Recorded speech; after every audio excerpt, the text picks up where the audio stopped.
Television, the Bloomberg Terminal, the Bloomberg Radio, or Bloomberg.com, or Bloomberg Business Week, it's clear that we're witnessing profound economic disruptions. Government instability is driving market volatility. Investors and business leaders are dealing with the fallout of a global trade war, tariff and regulatory uncertainty, and continued military conflicts. Meanwhile, the effects of the climate crisis are growing more costly and more deadly by every day. Now, the good news is it's a time of great risks, but also a time of great opportunities.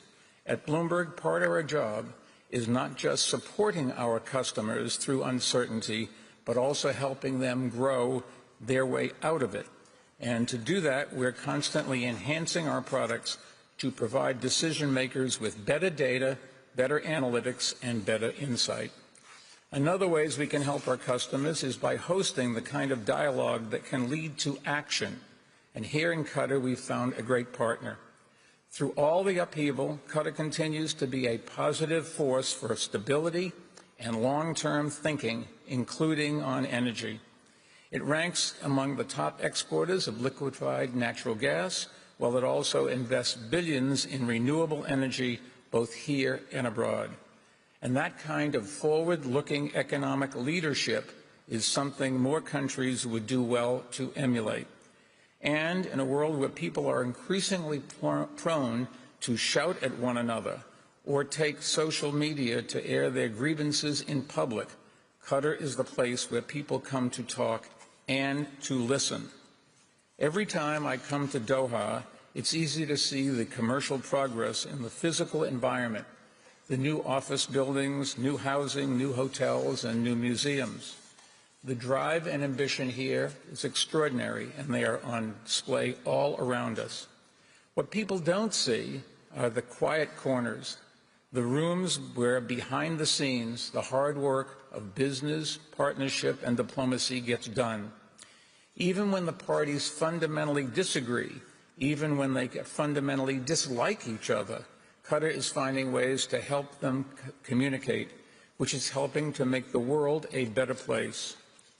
Over the next 3 days, we want to tap into that spirit of collaboration as we conduct difficult and important conversations.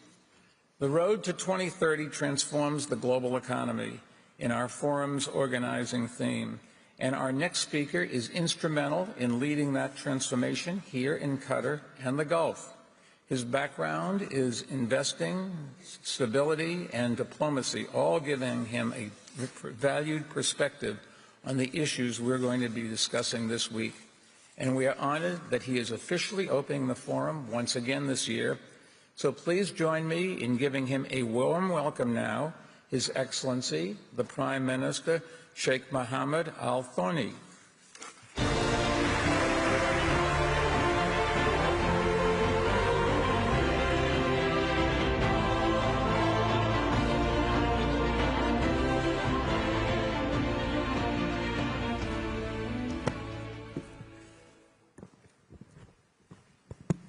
Thank you, Mike, for your kind introduction. Bismillah ar-Rahman ar-Rahim. حضرة صاحب السمو أمير البلاد المفدى حفظه الله، أصحاب المعالي والسعادة، السيدات والسادة، الحضور الكريم، السلام عليكم ورحمة الله وبركاته.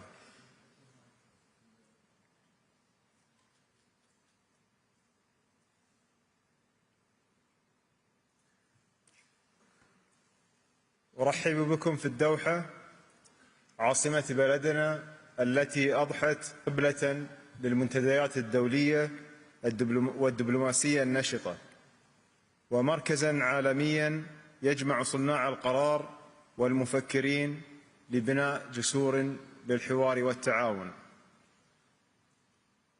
ينعقد مؤتمر منتدى قطر الاقتصادي هذا العام وسط تحولات سياسية واقتصادية كبرى، ما يؤكد الحاجة الملحة لمنصات الحوار التي تجمع بين أصحاب القرار ورواد الأعمال والمبتكرين وقادة الفكر بهدف رسم معالم الفرص الاستثمارية القادمة وصياغة موقف جماعي من التحديات التي تواجهنا، وعلى رأسها الاستقرار الدولي والنمو المستدام.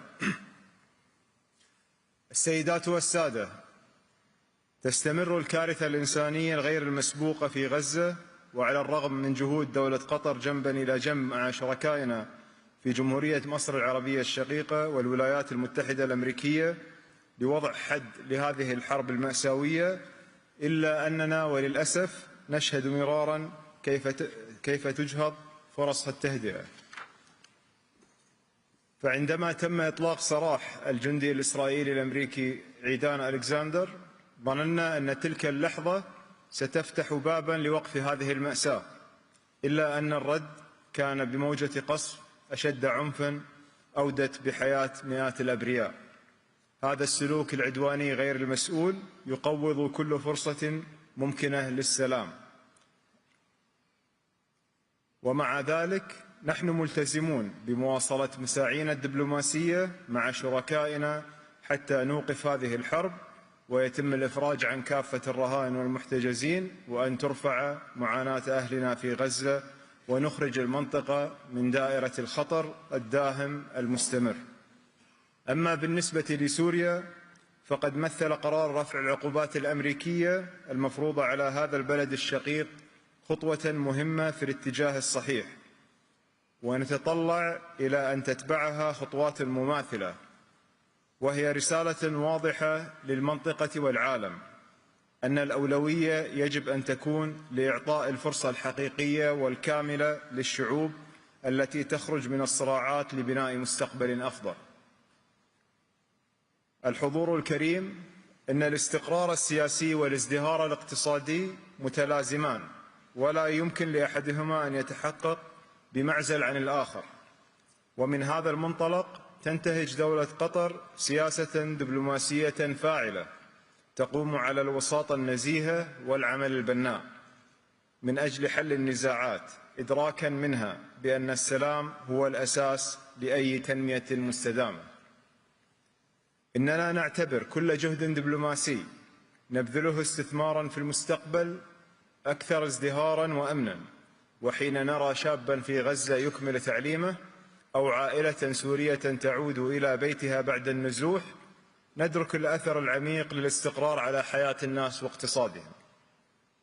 الحضور الكريم، إننا في دولة قطر نتطلع إلى اقتصاد متنوع ومزدهر قائم على المعرفة والابتكار، ويحاكي الثورة التكنولوجية، يتميز بالمرونة والتكيف، ونتطلع لأن تكون قطر منارة للتقدم التكنولوجي ومركزا عالميا للاستثمار والأعمال مبني على الثقة، وأن تظل قطر دائما شريكا موثوقا فيه، سواء كان في الطاقة أو الاستثمار كما هو الحال في الدبلوماسية. ومن هذا المنطلق نعمل على ترجمة هذه الرؤية إلى واقع ملموس من خلال تنويع استثماراتنا الخارجية بما يعزز التوازن الاستراتيجي ويسهم في بناء اقتصاد مستدام طويل الأجل، حيث يواصل جهاز قطر للاستثمار تنفيذ رؤيته عبر شراكات استراتيجية بعيدة المدى حول العالم. تواصلت هذا العام باستثمارات مهمة من الولايات المتحدة إلى أفريقيا وصولا إلى الصين. تلك المبادرات تعكس ثقتنا الراسخة في ديناميكية الأسواق، خصوصا الناشئة منها وإمكاناتها المستقبلية. أما على الصعيد المحلي، فقد واصل الاقتصاد القطري أداءه الإيجابي، حيث سجل نموا حقيقيا بنسبة 2.4% في عام 2024، ليصل الناتج المحلي الإجمالي إلى 713 مليار ريال قطري. ويعزى هذا النمو إلى تقدم ملحوظ في القطاعات غير النفطية التي نمت بنسبة 3.4% سنويا، في مؤشر واضح على التقدم بثبات نحو تحقيق أهداف استراتيجية التنمية الوطنية الثالثة.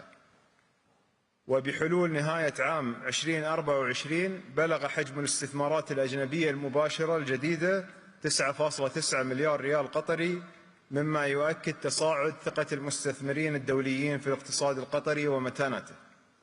ولمواكبة هذا الزخم تواصل دولة قطر تطوير الإطار التشريعي والإداري بما يجعل بيئة الأعمال في قطر أكثر كفاءة وجاذبية للمستثمرين.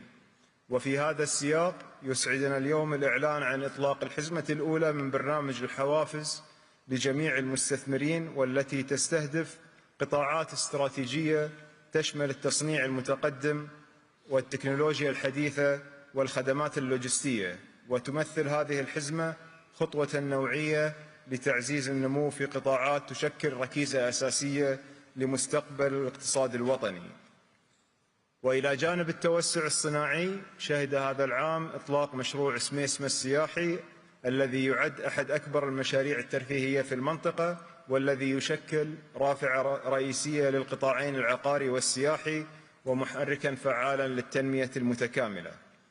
أما في مجال الابتكار والتحول الرقمي، فقد رسخت دولة قطر مكانتها كمركز تكنولوجي ناشئ، حيث استضافت في فبراير 2025 النسخة الثانية من قمة الويب بمشاركة أكثر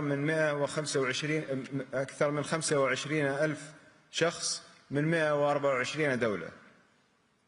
وقد نجحت القمة في خلق تواصل استثنائي بين مراكز التكنولوجيا الصاعدة في آسيا وأفريقيا من جهة، وكبرى الشركات العالمية والصناديق السيادية من جهة أخرى، ما يعزز مكانة قطر كمحور عالمي للتقاطع الرقمي. وتأكيدا لهذا التوجه، فازت قطر مؤخرا باستضافة المؤتمر العالمي للجوال MWC لمدة 5 سنوات، على أن تعقد النسخة الأولى في نوفمبر المقبل، في خطوة تضع قطر بقوة على خارطة الاقتصاد العالمي الرقمي. ولمواكبة هذا التطور والمشاركة الفعالة فيه، ستطلق دولة قطر مشروعا جديدا يطمح للعالمية سيتم الكشف عنه خلال هذا العام. إن هذه الإنجازات مجتمعة تعكس التزام دولة قطر بتكريس موقعها كمركز اقتصادي واستثماري عالمي، وترسخ جديتها في بناء مستقبل يقوم على التنوع والابتكار والاستدامة. الحضور الكرام، تسعى دولة قطر إلى ترسيخ دورها في بناء اقتصاد عالمي أكثر توازن، يعلي من الشراكة ويضع الإنسان في صلب التنمية. ونتطلع لأن تكون قطر منصة تلتقي فيها الأفكار وتتقاطع فيها المصالح في بيئة يعززها السلام والاستثمار. من هذا المنطلق ندعو إلى مقاربة متكاملة تمزج بين الأمن والتنمية والدبلوماسية والنمو، وتضع كرامة الإنسان في قلب معادلة الازدهار. أشكر حضوركم الكريم، وأتمنى لكم منتدى مثمرا ونقاشا بناء، وأتطلع إلى حوار بناء ومثمر خلال جلسات هذا المنتدى، وإلى شراكات اقتصادية جديدة تعزز مسيرة التنمية المستدامة في منطقتنا والعالم. والسلام عليكم ورحمة الله وبركاته.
Please welcome back to the stage His Excellency Sheikh Mohammed bin Abdulrahman bin Jassim Al Thani, Prime Minister and Minister of Foreign Affairs for the State of Qatar, for a conversation with Bloomberg's Jumana Bersetchi.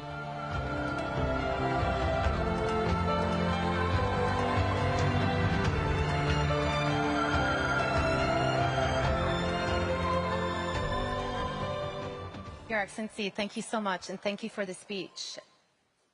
President Trump was in the region last week. It was the first time a U.S. president has paid a visit to Qatar since 2003. How significant was this visit for the Gulf, do you think? And also, how do you think this president, his approach to the region, differs from his predecessors?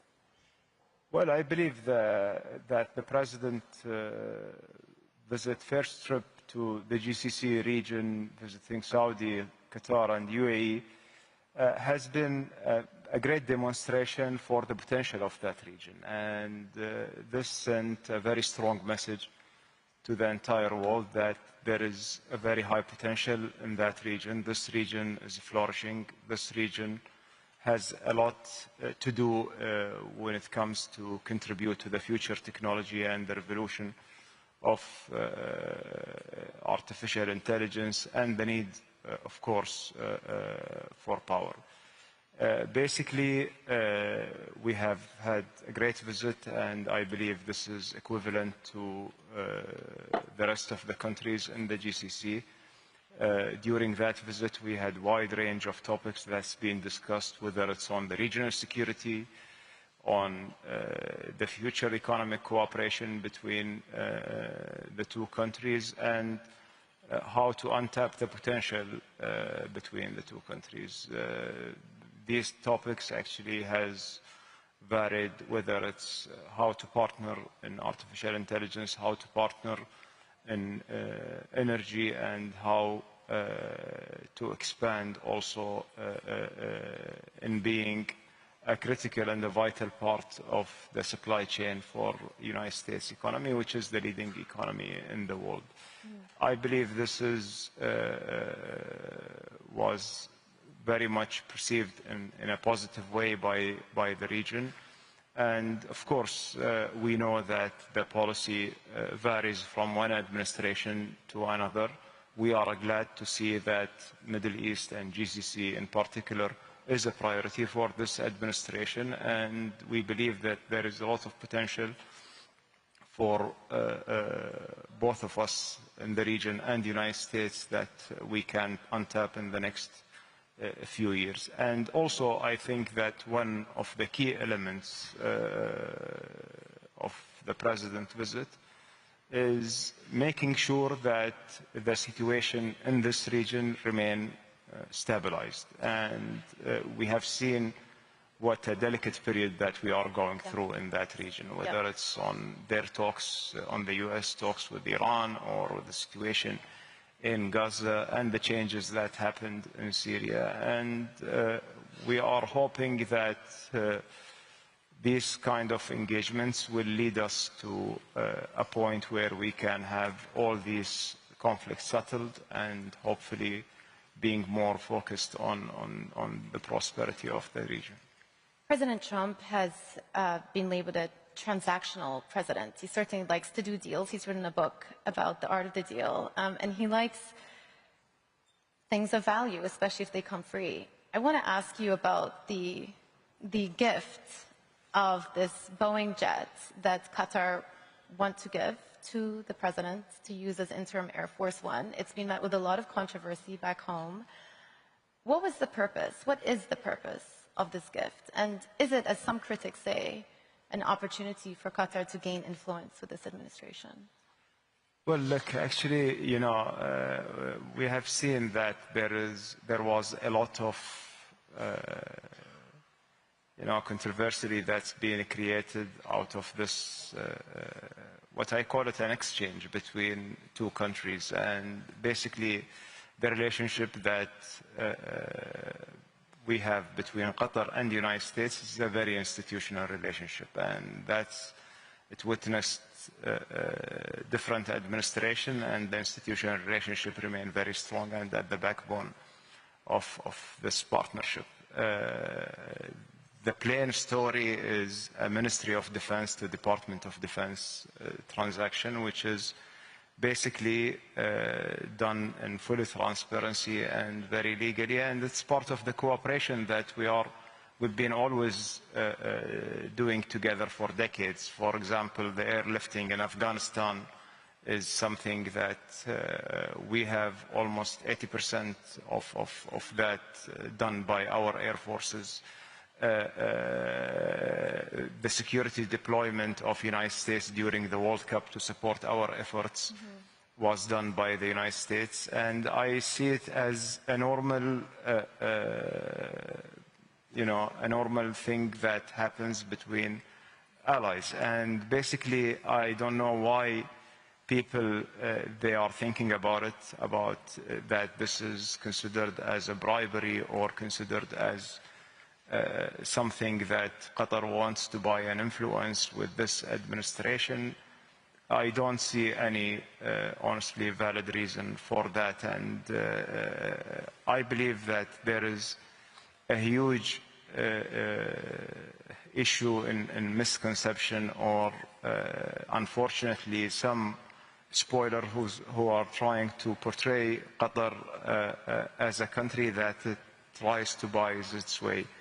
And I believe if you look at the track record, at least for the last 10 years, whenever is some scoop coming out in the media and trying to put Qatar under a spotlight, that Qatar is bribing to get the World Cup, or Qatar is bribing the EU Parliament, or whatever, until like the end Qatar is trying to bribe the Prime Minister of Israel.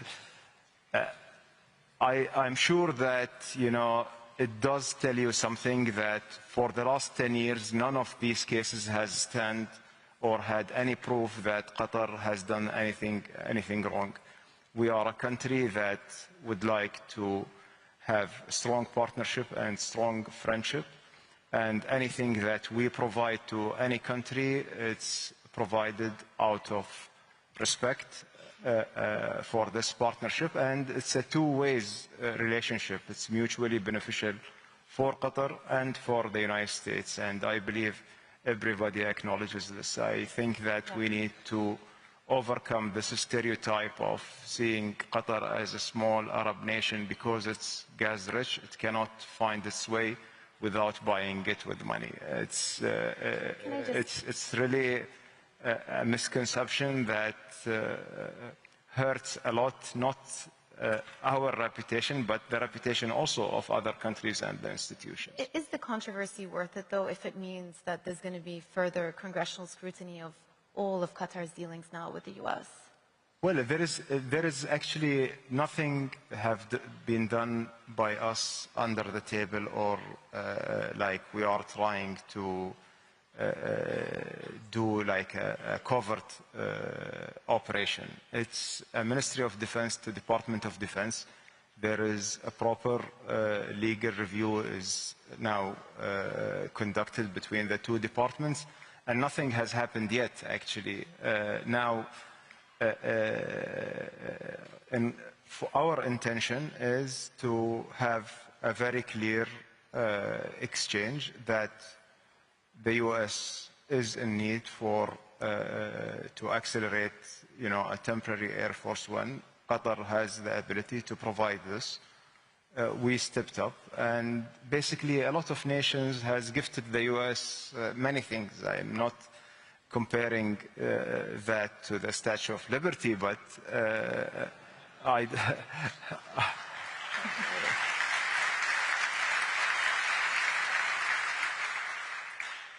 don't know if this is like sounded a little bit maybe strange for the U.S. because it's coming from a small Arab nation. I think that this has played some way a factor in this, but I'm hoping that people in the United States and even the politicians over there, they look at us as a friend, as a partner, as a reliable partner, that we've been always there for the U.S. whenever we were needed, whether it's in the war against terror, whether it's in freeing American hostages from all around the world. It's not something that we've been doing to buy an influence, but this is a duty on us as a partner, as an ally of the United States, and as there's a duty for the United States toward Qatar. I want to turn to regional geopolitics. Yesterday, the Israeli Prime Minister says that Israel are now carrying out operations with the purpose of taking over the Gaza Strip. They will carry out an unprecedented attack on Hamas, that is a quote. The war is clearly entering into a new phase after a ceasefire that was negotiated earlier this year. Qatar played a pivotal role in that. It lapsed in March. The death toll continues to go up. There are still what's thought to be 20 hostages still alive in the Gaza Strip. There's a humanitarian crisis going on there. What hope is there now for a lasting ceasefire, Your Excellency? Well, it's unfortunate that we've been seeing the situation unfolding in this way, and it's becoming very frustrating for everyone, and especially for us here in Qatar.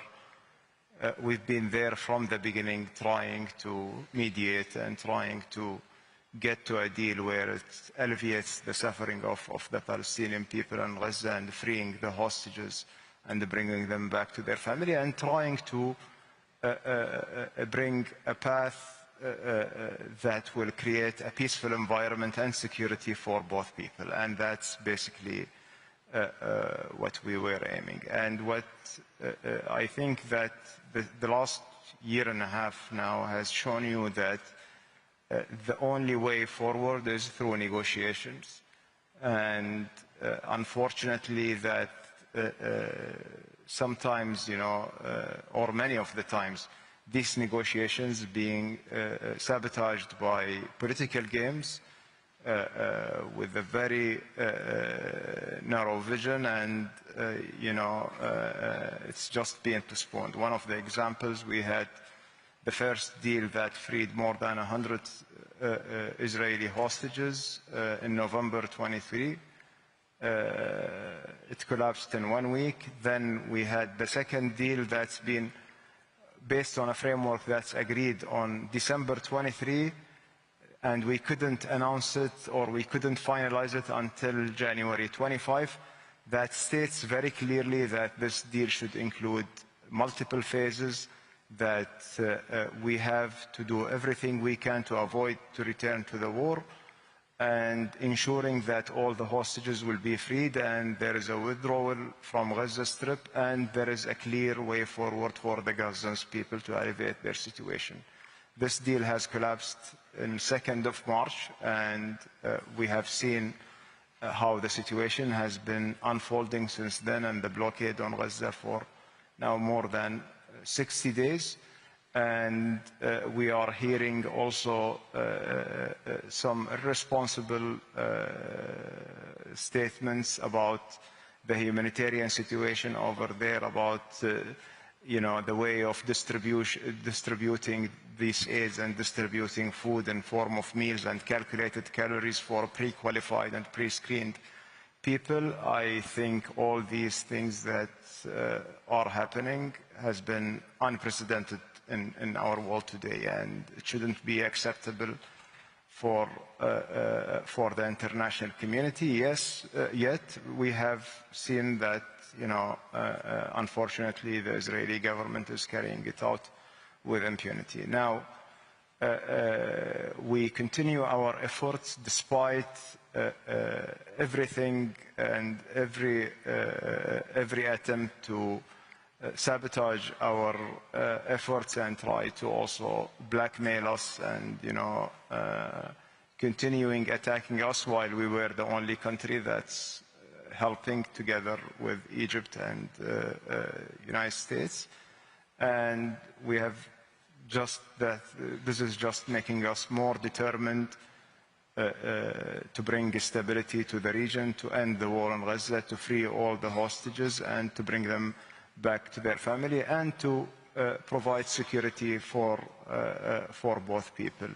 The rounds of negotiations that took place in Doha in the past couple of weeks unfortunately didn't lead us anywhere yet, because there is a fundamental gap between the two parties, which is one party is looking for a partial deal that might or have the possibility to lead to a comprehensive deal, and the other party is looking just for one-off deal and to end the war and to get all the hostages out.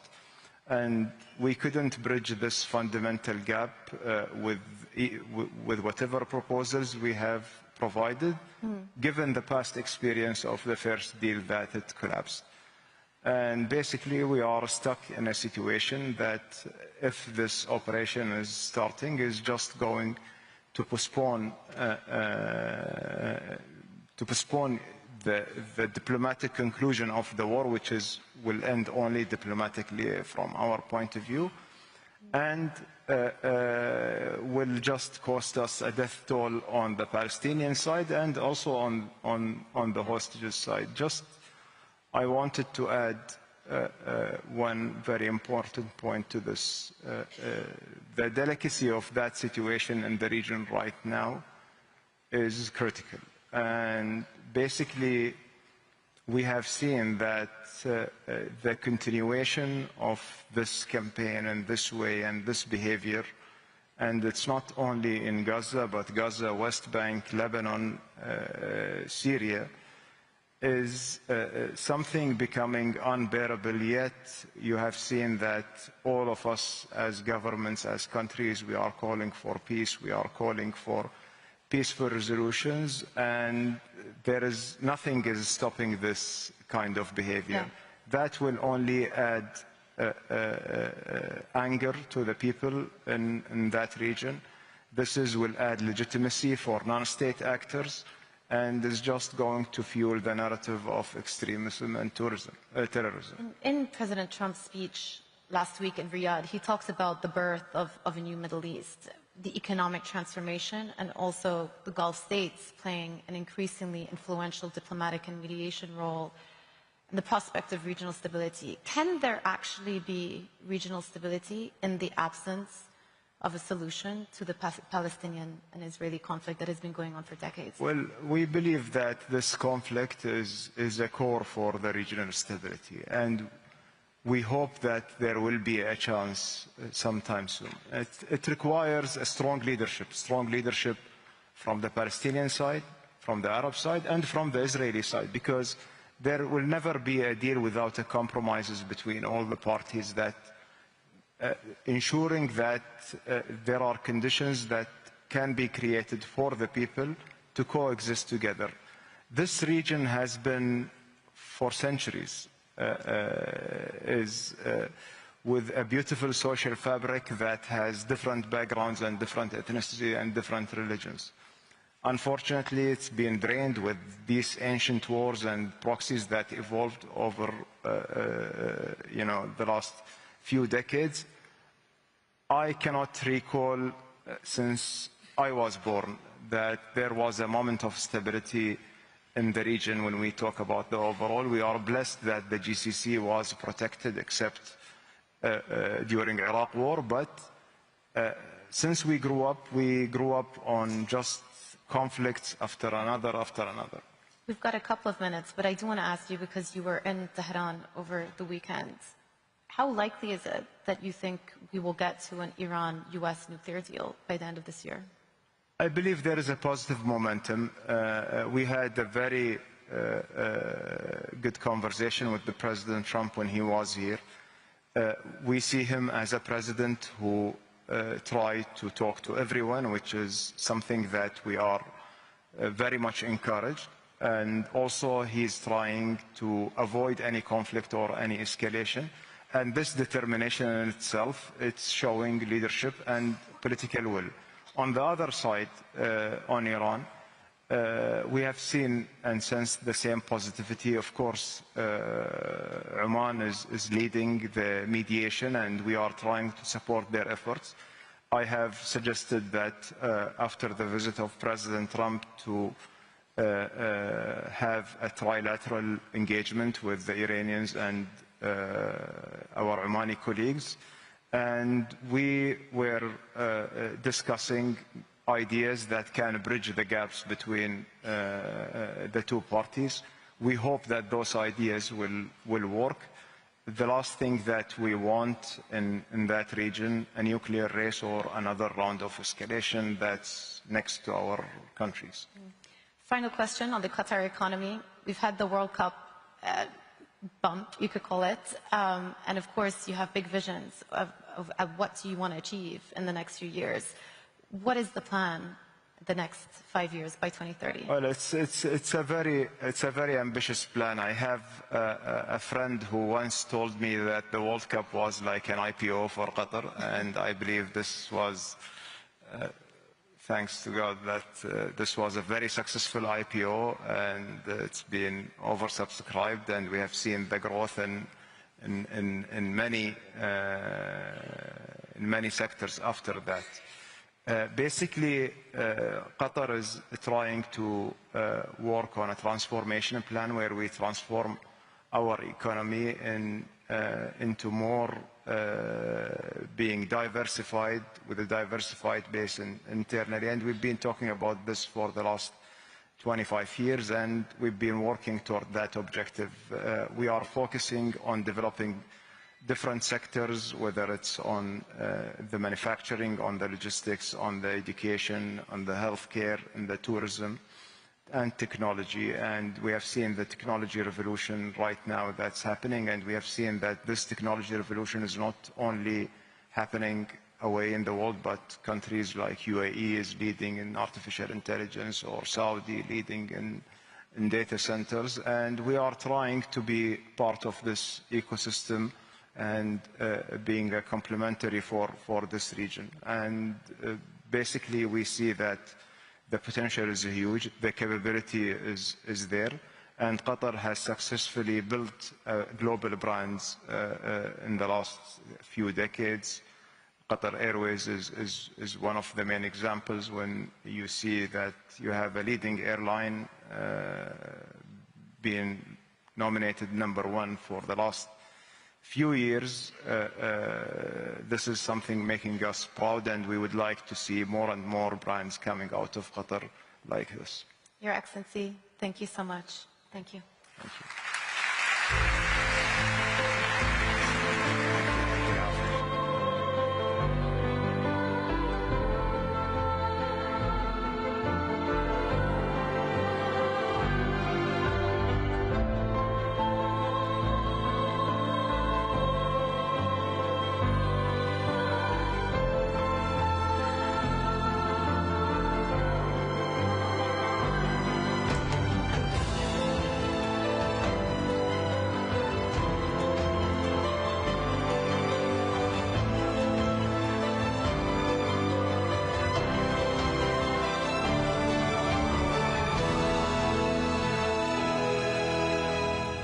Please welcome to the stage His Excellency Saad Sherida Al-Kaabi, Minister of State for Energy Affairs for the State of Qatar and President and CEO of Qatar Energy, and Ryan M. Lance, Chairman and CEO of ConocoPhillips, for a conversation with Bloomberg's Francine Lacroix.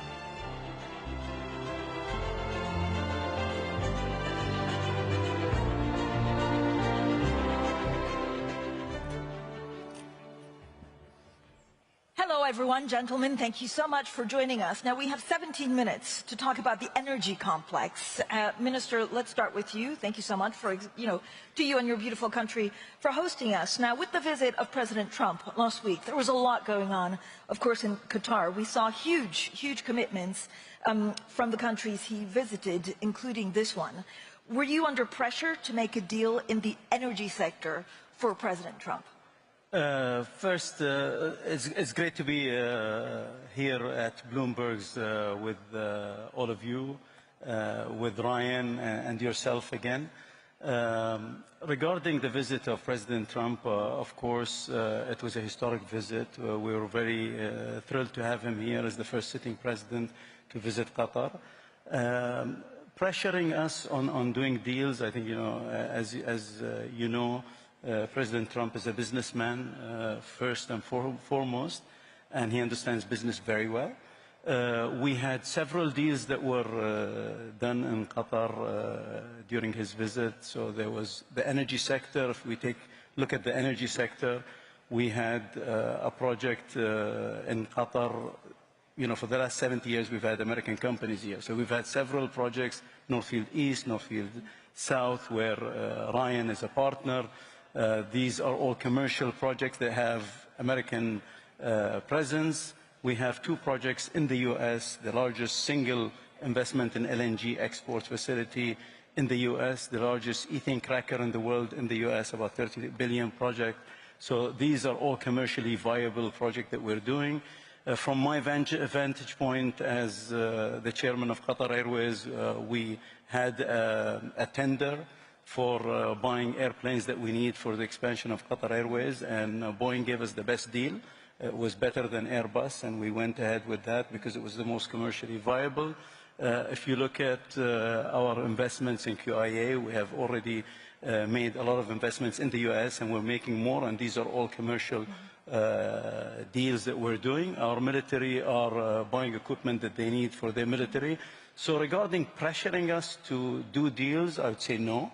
I think we're happy to do deals with American companies because they provide a win-win solution for us. And all the deals that we do, like in the energy sector, are 25, 30-year deals. So they have to survive different administrations, CEOs, and so on. So I would say pressuring, no.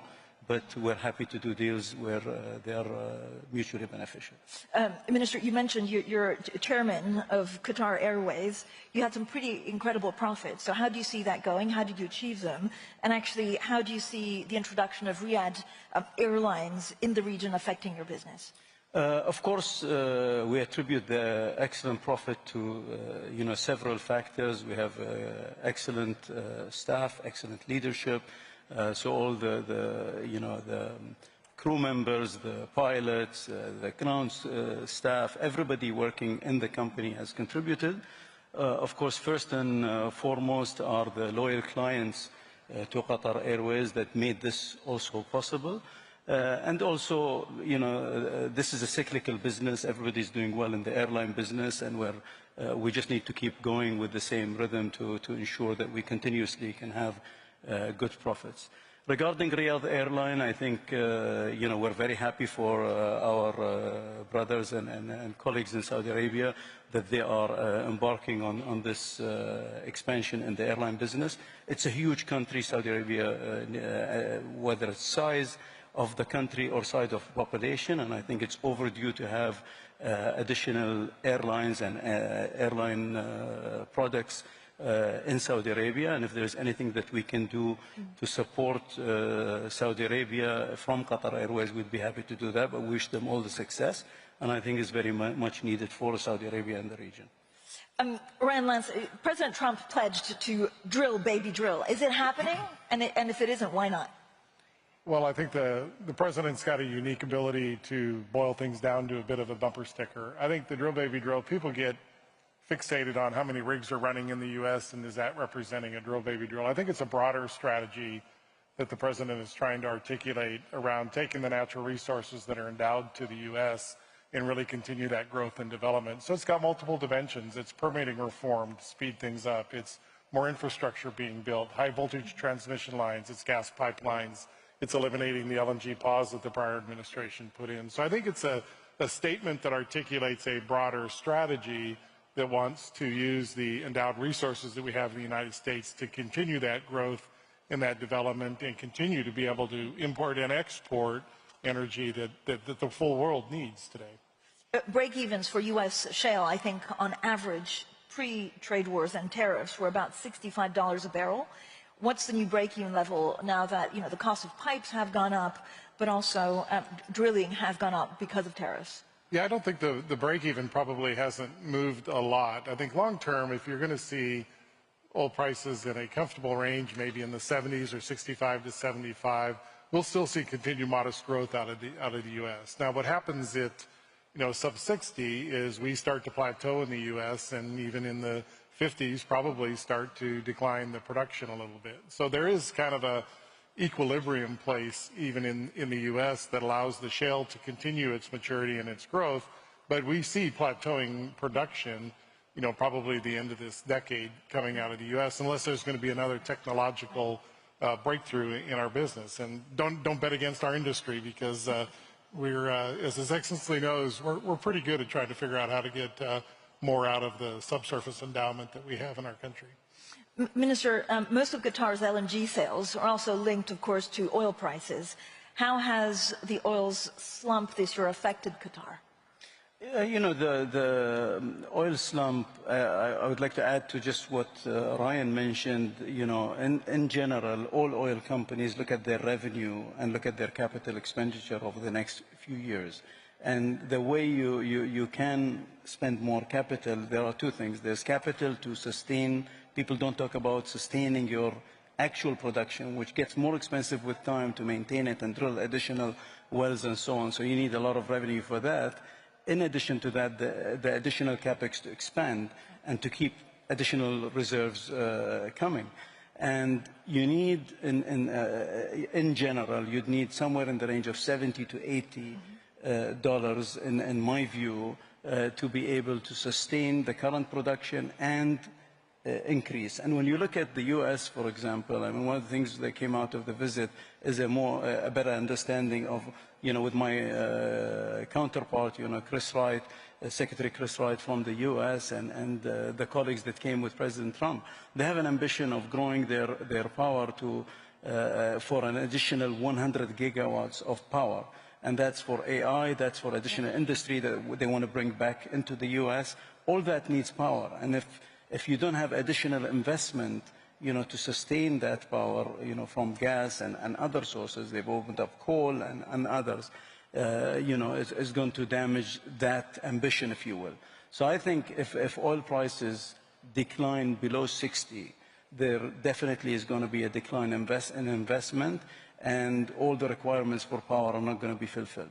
But, worldwide, not only in the U.S. And, Mr., are you committed to the oil price link, no matter what? Yeah, I mean, the oil price link, I mean, some of our products are you know, we produce oil, we produce condensate that's associated with gas, and some of our gas is linked to crude. But, of course, if crude comes down, it affects the entire, whether it's petrochemicals, whether it's oil, whether it's gas, fertilizer, it affects the whole thing. Ryan, I mean, to the Minister's point, do you think Donald Trump's push for more energy production in the U.S., but also faster permitting of LNG products, will affect the market?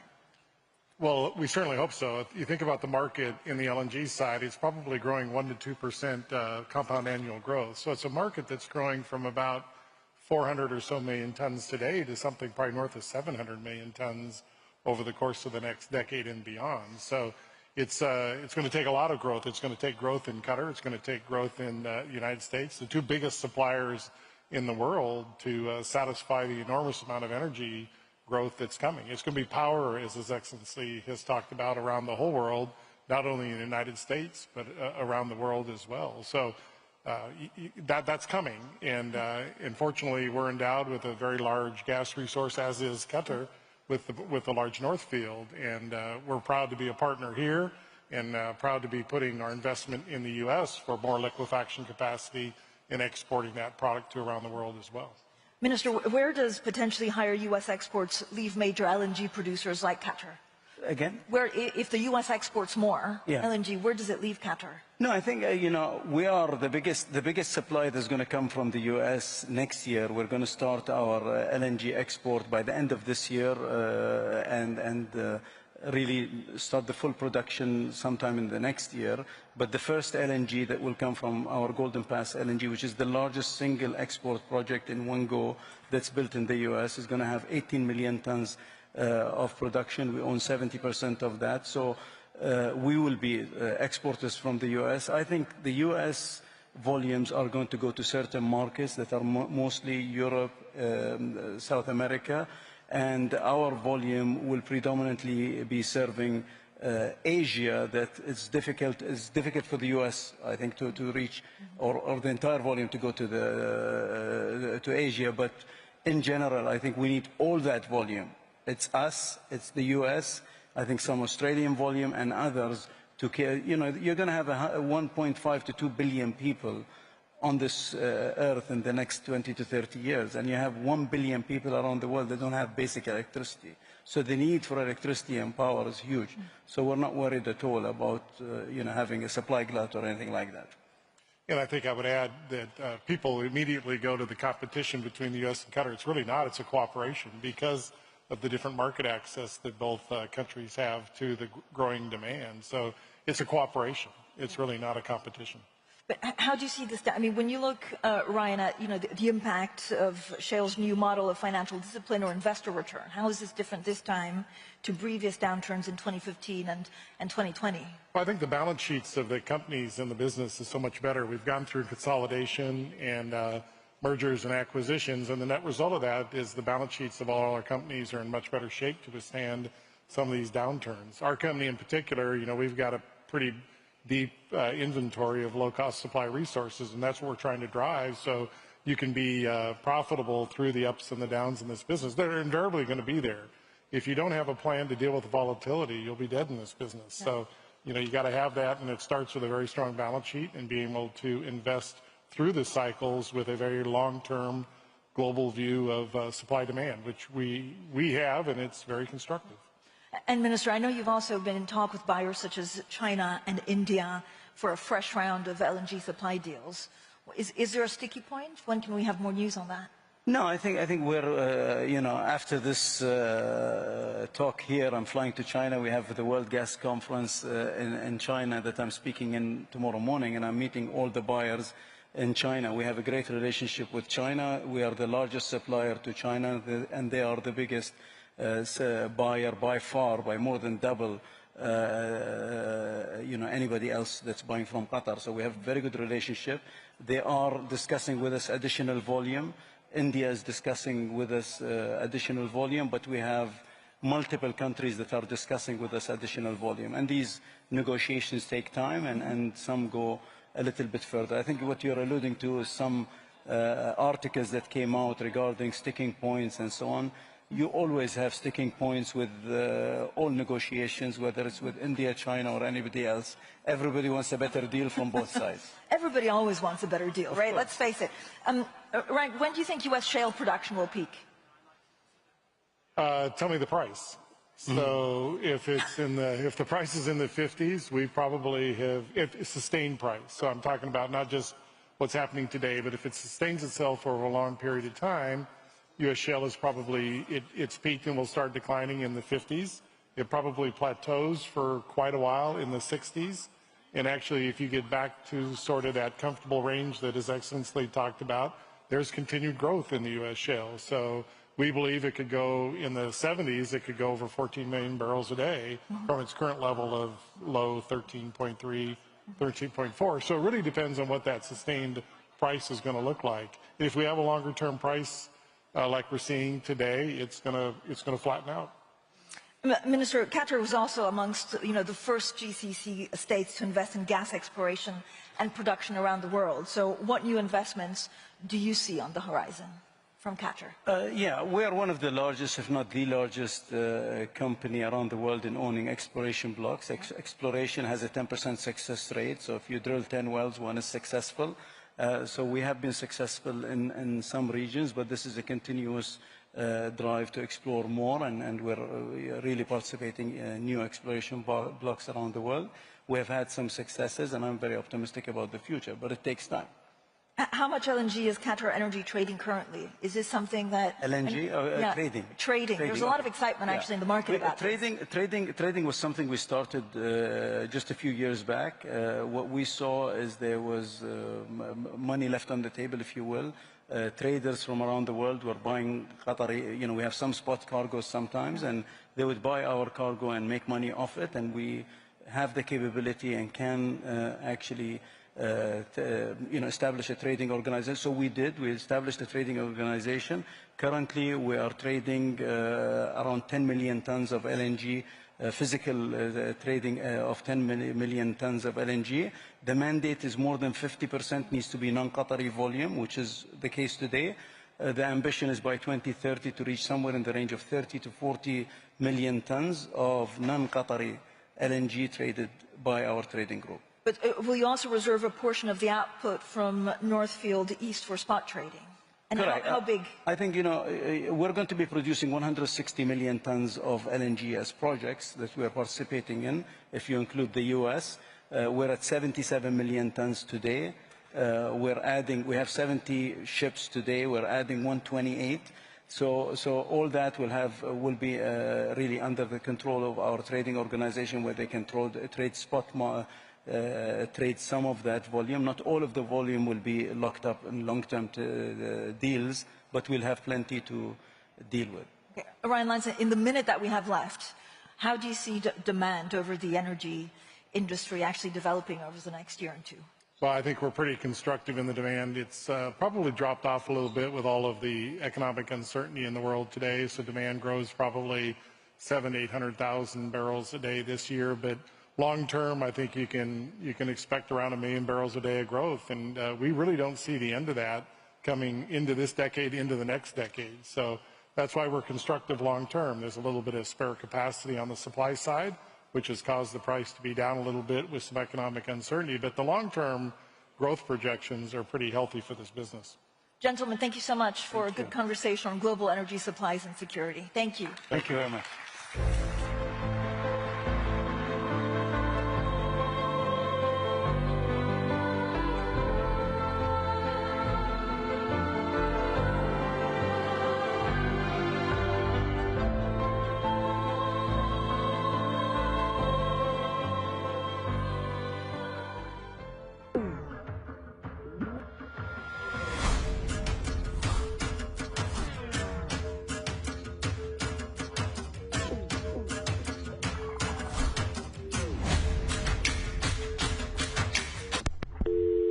That we are probably in a recession right now.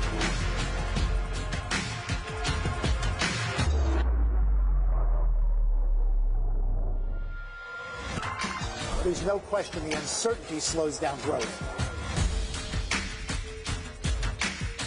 And we're going to make deals, but they're going to be fair deals. They're not going to be rip-off deals. In the fourth quarter, you will feel the power of Donald Trump's economy. The danger of recession looms bigger. Please welcome to the stage His Excellency Ali bin Ahmed Al-Kuwari, Minister of Finance for the State of Qatar. His Excellency Faisal Al-Ibrahim, Minister of Economy and Planning for the Kingdom of Saudi Arabia. And His Excellency Mehmet Şimşek, Minister of Treasury and Finance for the Republic of Turkey, for a conversation with Bloomberg's Stephanie Flanders.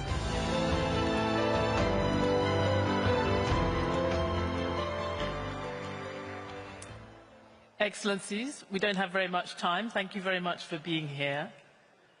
I think Donald Trump would be really enjoying this conference so far. He would really like that we have begun every session with a question so far about his trip, and I'm afraid I'm going to be no exception, because we still have a lot of questions and details to think about from that visit last week. Excellency Minister Al-Kuwari, we had very big numbers talked about in terms of the deals that Qatar was going to do with the US. I think there was 243 billion, but the President also talked about an economic exchange worth $1.2 trillion. That's 5 times Qatar's GDP. Are these plausible numbers? Do we think that this is, did you just engage in a sort of bidding war, or should we take these numbers seriously?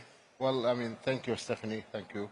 First of all, I mean, it was a great visit by His Excellency the President, to the region. I think this is a big statement, as Sheikh Mohammed said, for the region, and recognition how important the region economically, politically, and geoeconomically and geopolitically, and from a stability. And this is, I mean, something that really we take it, also, and we appreciate it.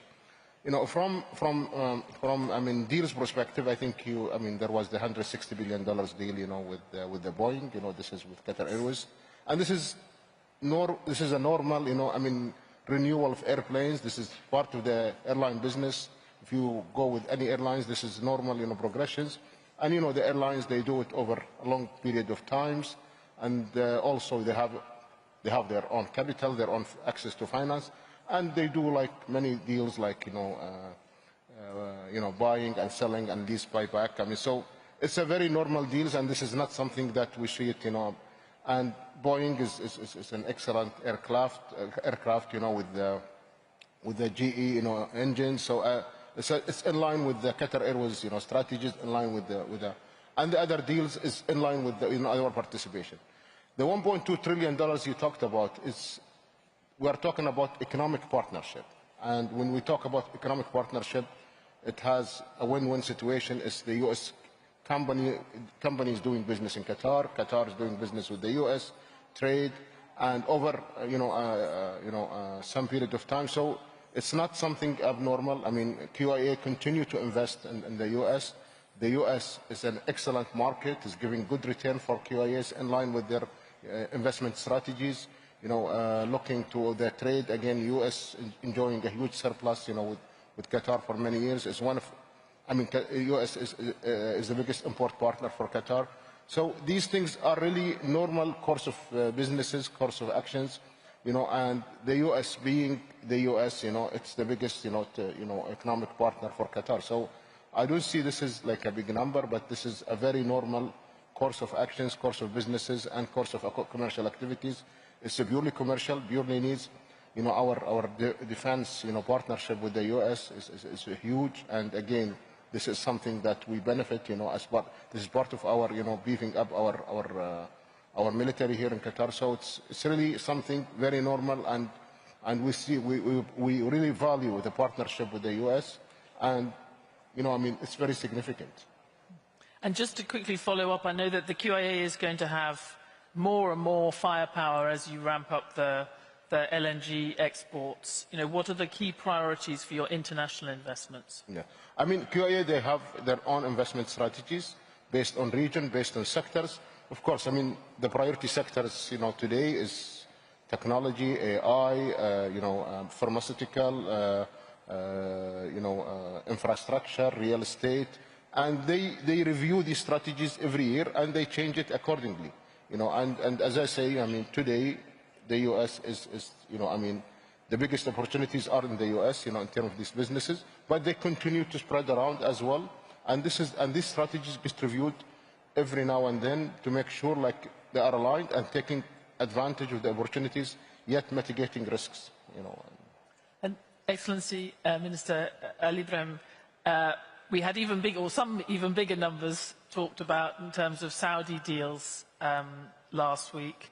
But I guess many people would say the biggest gift that the Kingdom has given to President Trump in recent months is a lower oil price, and it is, at its current rate, is much lower than the Kingdom needs to cover the external obligations, and certainly well below what you need to balance your domestic budget. So I just want, how are you thinking about how you're going to bridge that gap if the oil price stays roughly where it is?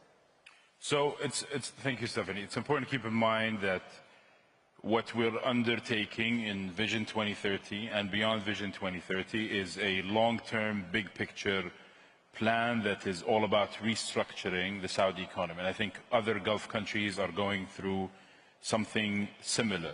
We're doing that because we're investing in resilience, institutional resilience. This means that we will deploy the capital in the way that helps us get these returns, but help us also get the momentum to restructure. If you look at oil specifically, of course, our budgets are no longer driven by oil. Today, they're driven by our priorities. On the energy markets and oil, we've always been solving for long-term market stability. That guarantees that investments will continue to flow to provide the right kind of supply that the global economy needs. And of course, as part of that is OPEC plus discipline. So if you ask us 6 months ago, 1 year ago, etc., we'll always tell you that we're always ready for scenarios, multiple scenarios, and we have the buffers. We have the long-term fiscal planning and medium-term frameworks that help us adjust depending on what scenario actually plays out. But we're always thinking about not the next 12 months, but a longer-term horizon. And that's what most of the GC countries are doing as well. The GC countries and the economies are bright spots or jewels in the global economy today because of the ability to plan long-term, because of the ability to deliver long-term, and because of this institutional capability that's growing, coupled with leadership's vision, people's determination. But that institutional capability is helping us ensure that we continuously evolve and become agile. And it is true that in the past, you have been agile. You've responded to periods of lower oil prices by cutting the domestic projects. I guess now we look at the pipeline of projects you have, things like the World Cup. They are commitments that are hard to reduce. So do you still have that flexibility when you have this enormous pipeline of committed spending and big projects? So this transformation is anchored in discipline, but also bold action. We've prioritized our spend for many reasons, predominantly how do we accelerate our diversification, how do we continue to empower human capital, and to continue to build institutional capabilities. Of course, a subset of that has to do with public commitments, global commitments, such as that of the World Cup and Expo 2030, and so on and so forth, and that's all in our priority list. And Minister, Excellency, Minister Simsek, we were talking earlier, the biggest thing that happened last week during Donald Trump's trip to the region, at least where Turkey is concerned, was the lifting of sanctions on Syria, and indeed your president was on the phone call. We've also seen the PKK give up on 40 years of war against the Turkish state. What's the peace dividend or the economic dividend that comes from that for Turkey? Well, peace dividend will be great.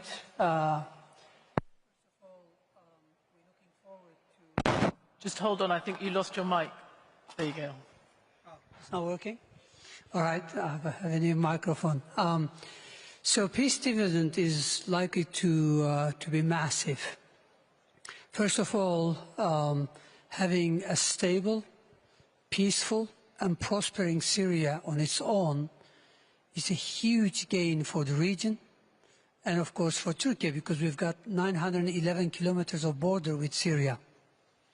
So clearly that is going to help in a big way, because conflicts drag you down, and as we address the conflicts, as we rebuild functioning states, it's a huge boost for the entire region.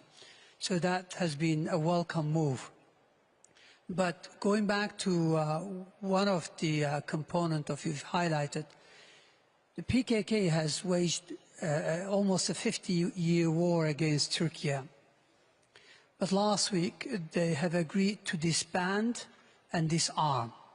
This is also huge because, according to a study, including the opportunity cost, we have wasted almost $1.8 trillion over the past 5 decades combating terror. Now, of course, the peace dividend will be huge in terms of channeling resources to more productive areas for development, for progress.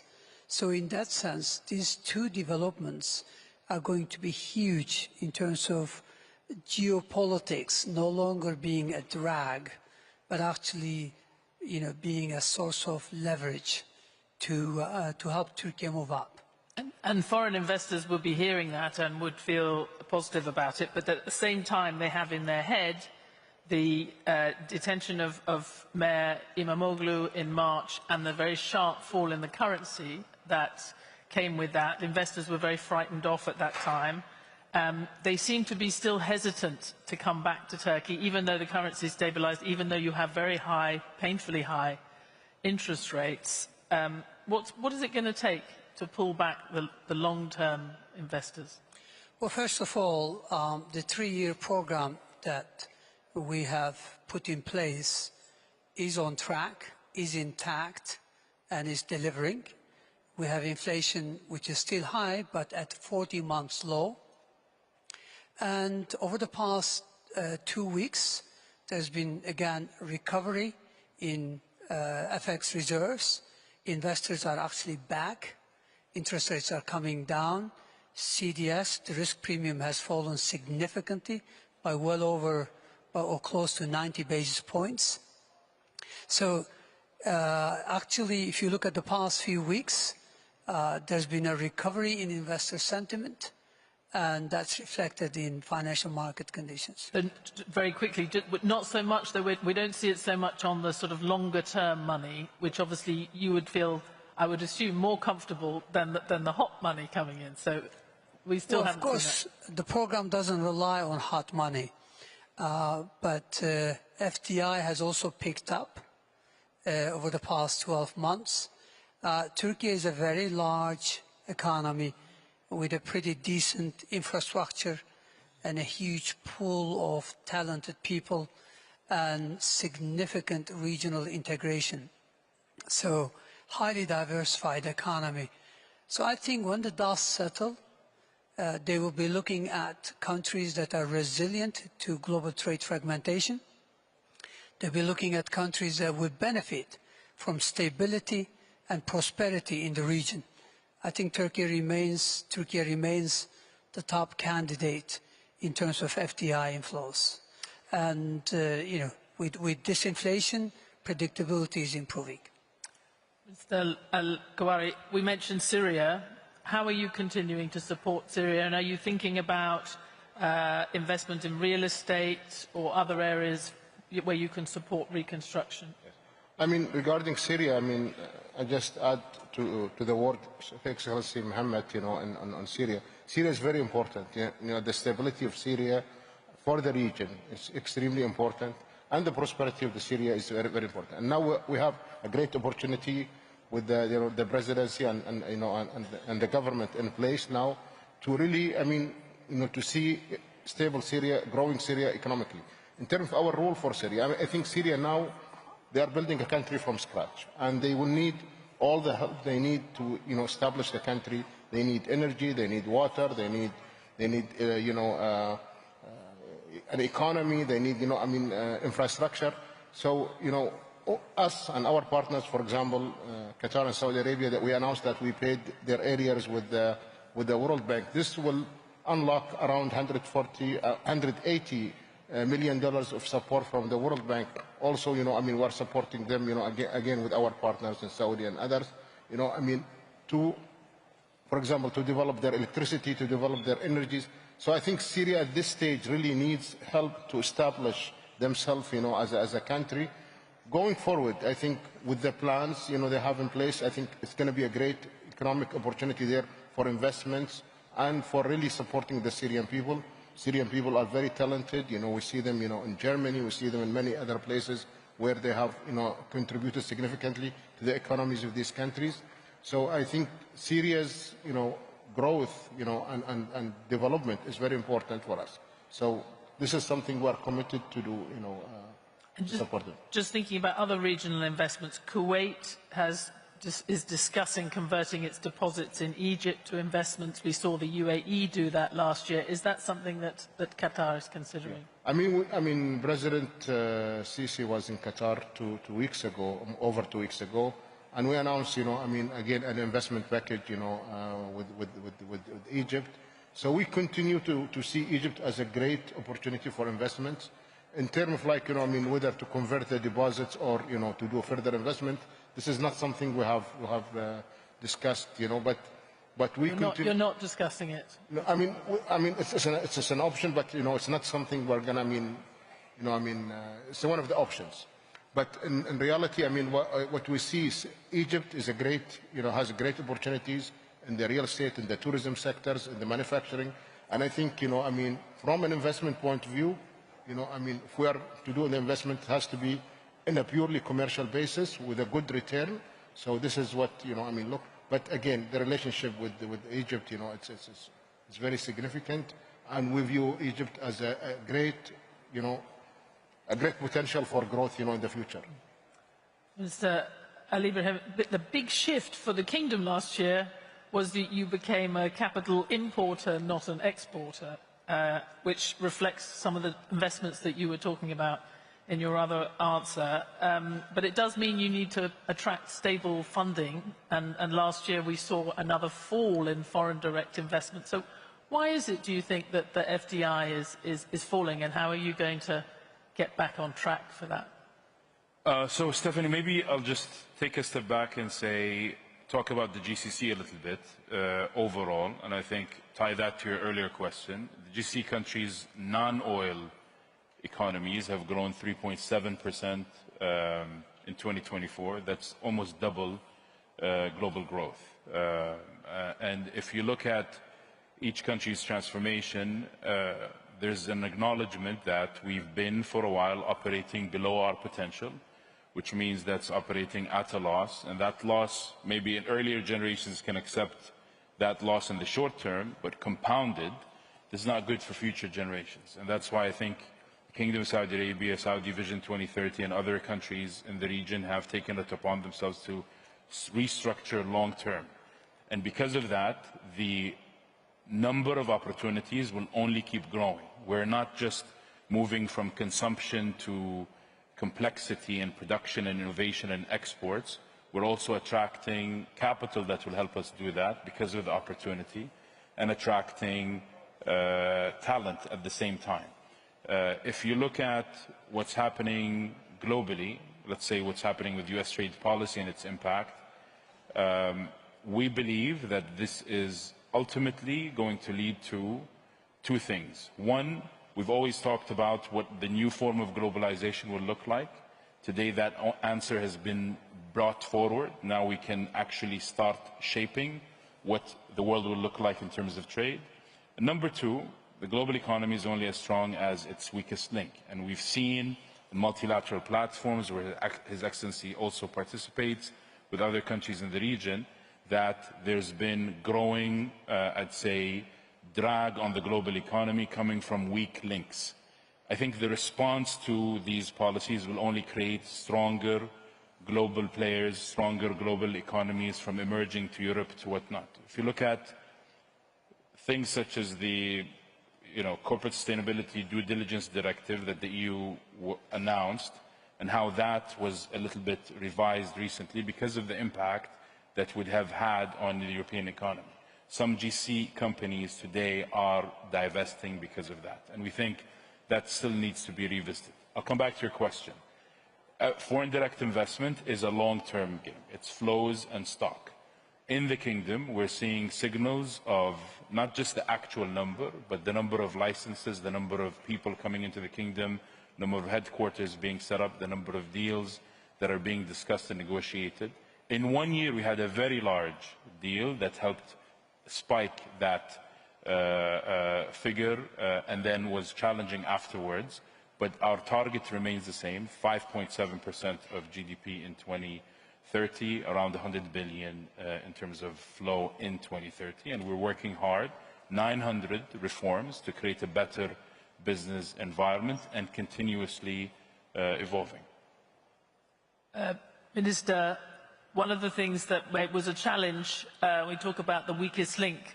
One of the problems for Turkey was the unorthodox monetary policy for a period of time. Now, my colleagues tell me you're the keeper of the flame for orthodox monetary policy. But it's painful at the moment. You have high interest rates to bring down inflation. Do you worry about the impact on the domestic economy of that? And is it sustainable? Are you going to have to do something to support consumers or raise the minimum wage potentially ahead of time? Well, sorry. We rebuild monetary policy and a strong fiscal position as well. And I think all is set for disinflation. But no treatment is without any side effects. So we are aware of some dislocations in certain sectors. And that's why early this year, we've extended support to some of the labor-intensive export sectors.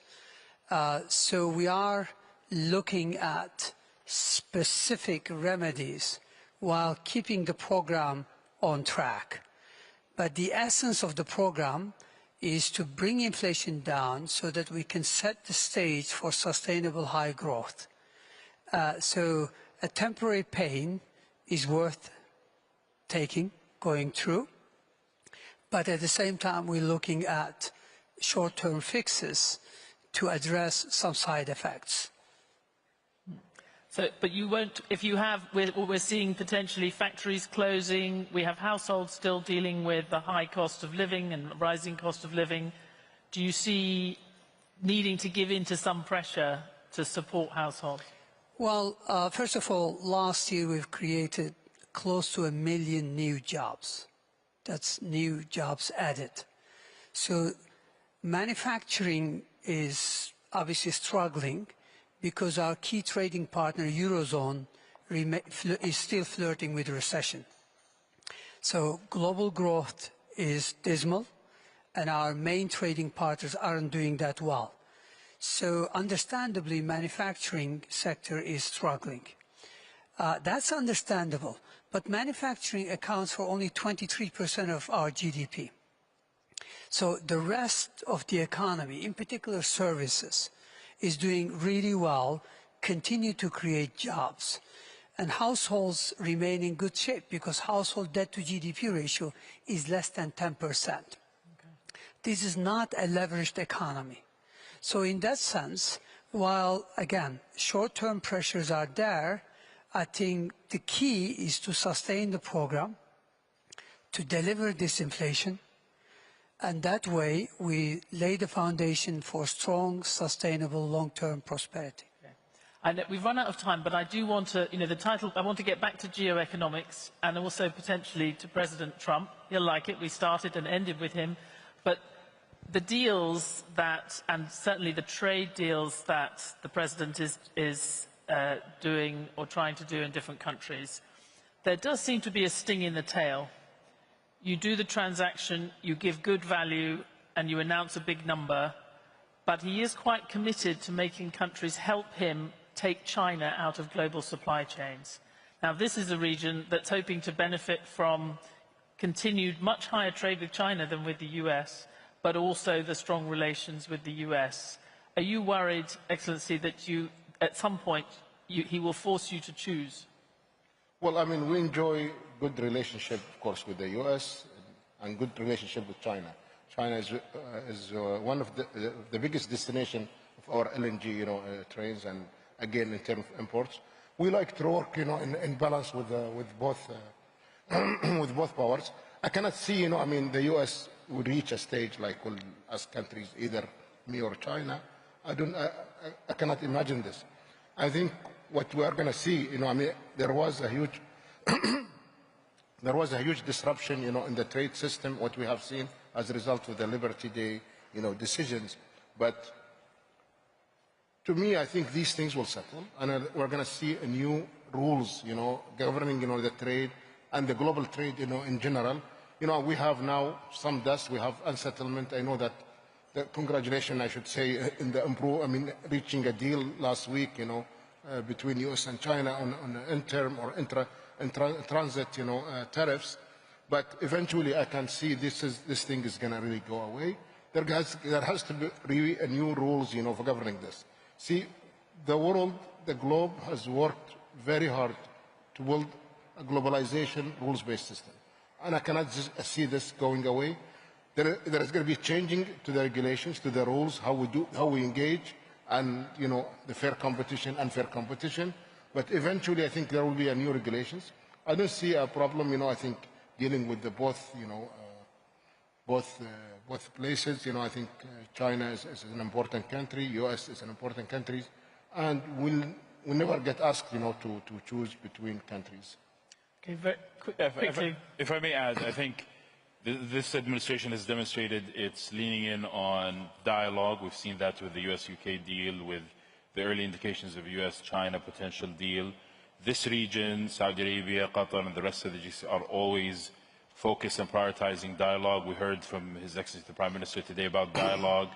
We saw President Trump in Riyadh last week, the result of dialogue, what it led to, including lifting the sanctions on Syria. I think, and realizing that it's part of our interest as economies in this region to connect strongly to international markets, for us to be more resilient and to be more meaningful partners of both the US and China. I think it's in the interest of both that we remain strong partners of both, being part of the dialogue and being part of this new form of globalization that His Excellency mentioned. I think since we're running out of time, I'm going to let you have the final word, if you'll forgive me, Minister, and thank you all for the good discussion. Thank you.